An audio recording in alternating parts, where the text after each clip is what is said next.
Hello.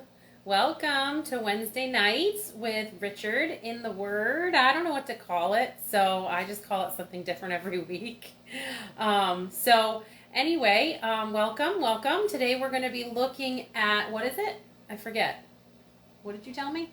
God's holiness. The name of it Yeah. is Respect for God's Holiness. Respect for God's holiness. Important topic. So anyway, we're just going to jump right in. So Richard, go right ahead. Okie dokie. Yeah, so this week's little study kind of came out of something that, I don't know if it was brought up on a couple of Sundays ago. Somebody brought it up at church or exactly where. But anyways, it's a little story found in the Old Testament. And there's a couple of phrases here that sort of stuck out to me. And we're going to talk about two words, holy and glorified, which are kind of hard to sort of bring down to, I don't know, or make explainable, because I try to think of other words that I can use so we can kind of understand what those mean better, because sometimes you say holy, or what exactly does that mean, So, at any rate, I hope that this comes across tonight, and so I guess maybe by way of starting, I will read this little passage here in Leviticus chapter 10, and starting at verse 1, it says, Then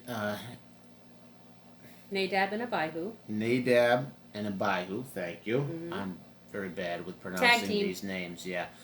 Okay, the sons of Aaron each took his censer and put fire in it, and put incense on it, and offered profane fire before the Lord, or that can be translated strange fire before the Lord, which he had not commanded them. So fire went out from the Lord and devoured them, and they died before the Lord. And Moses said to Aaron, This is what the Lord spoke, saying, By those who come near me I must be regarded as holy, and before all the people I must be glorified. So Aaron held his peace. Okay, so just maybe by way of sort of backstory, so if you're not familiar, you know what's going on.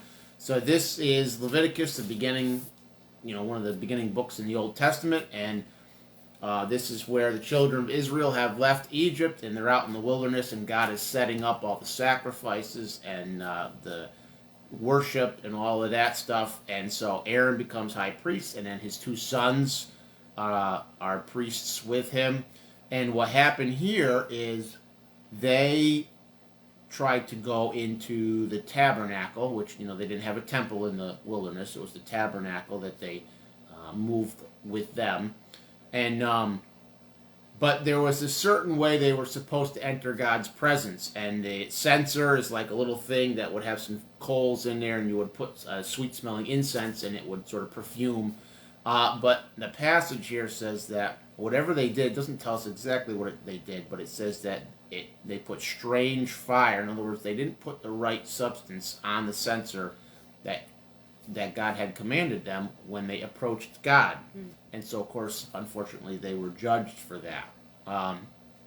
So the two phrases that I wanted to think about tonight are what God has to say. And he says, By those who come near me, I must be regarded as holy. And then before all the people, I must be glorified. So there's two aspects there. One, the first statement is really the way we come into the presence of God.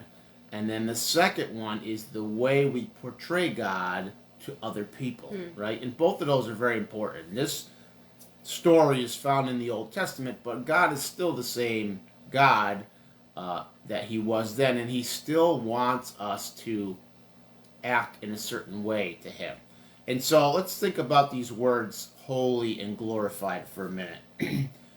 So holy, what exactly is holy? Well, when we say God is holy, holy is sinless for sure, undefiled by the things that we as humans get defiled by, right? Sort of flawless in every way, set apart, and maybe another way of thinking about it, but really the idea of holy is without sin, right?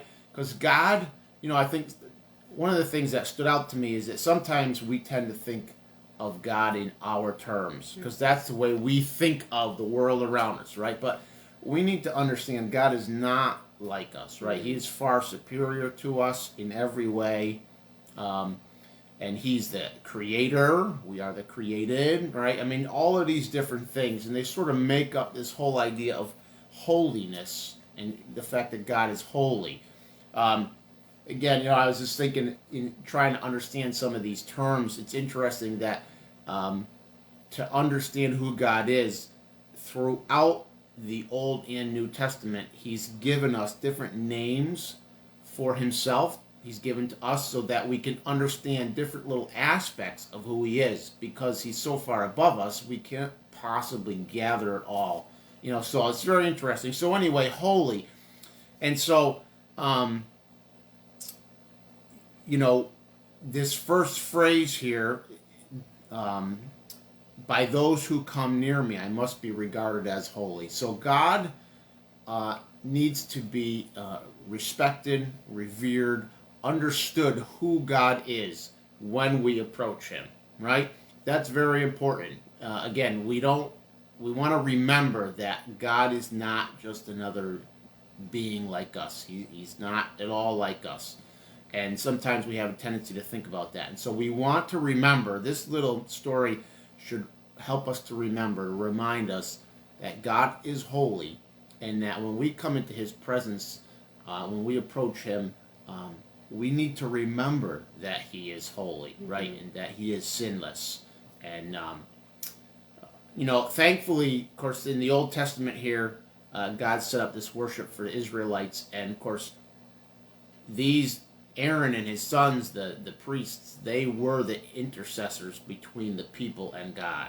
And, of course, as we see, that was sort of a dangerous job, because they were humans and, they had sin. And so here they messed up, whether willfully or not, we're not really sure, but they were judged for it. But thankfully, in the New Testament, we have the Lord Jesus as our intercessor, and of course he is perfect and holy in every way, and so we don't have to worry about being judged, because he intercedes for us, thankfully.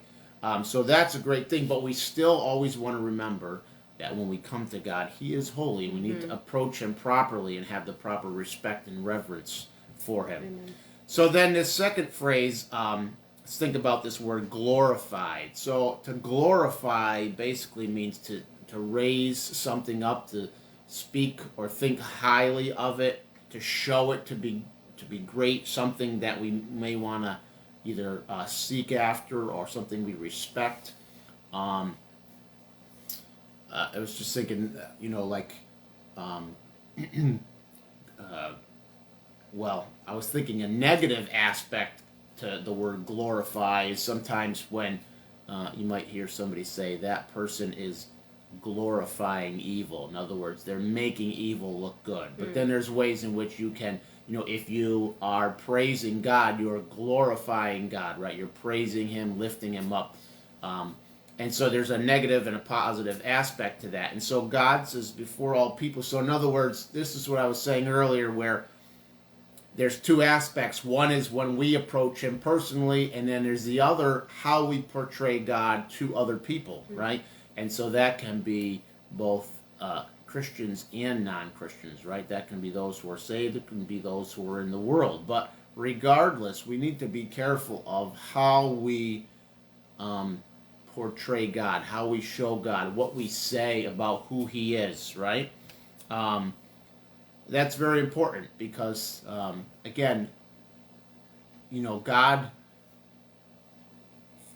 I was going to say he wishes to be respected, but I think that this is more really for us, that we be mindful of who he is and keep that in mind more than it is for him per se. Because he deserves to be respected. Right. God deserves to be respected, yeah.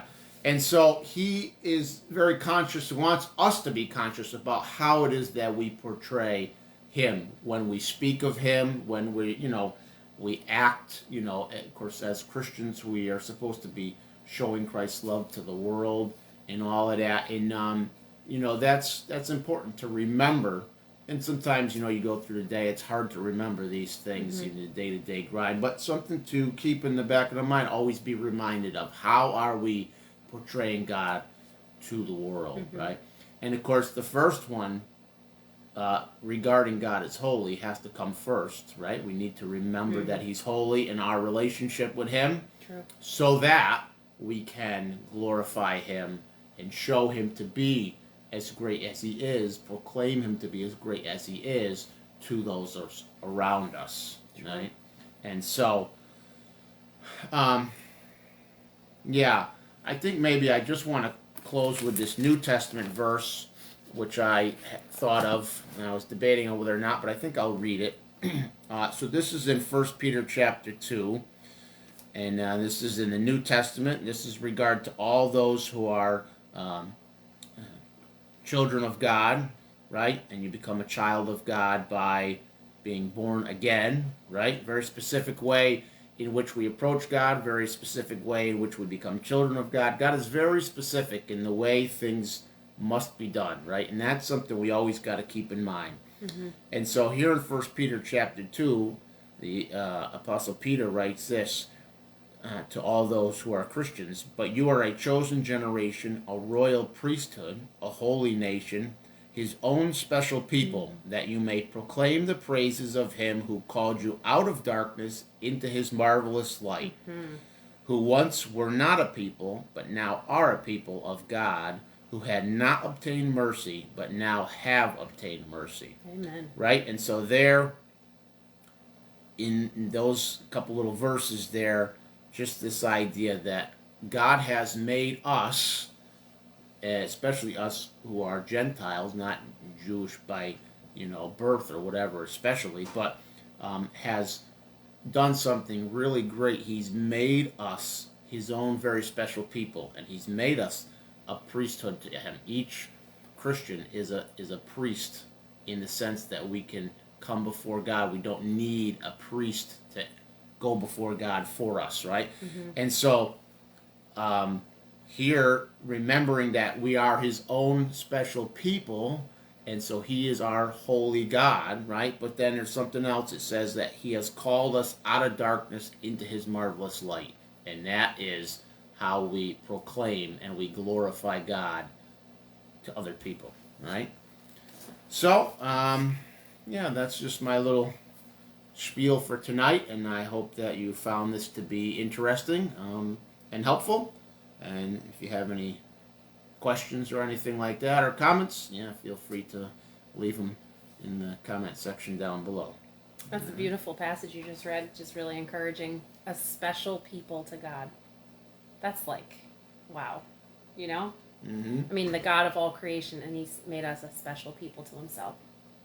I don't know. Anyway, not the point, but really blessed me. So, anyway, thanks for coming, guys. Don't forget to like, heart, share, comment, all of that. That really helps get our videos out there, and we want more people to hear about the Lord and to hear what the Lord has put on Richard's heart. So the more you like and share, the better that is for this video to get out there. So thanks a bunch, guys, and we'll see you again next Wednesday. Bye. Bye.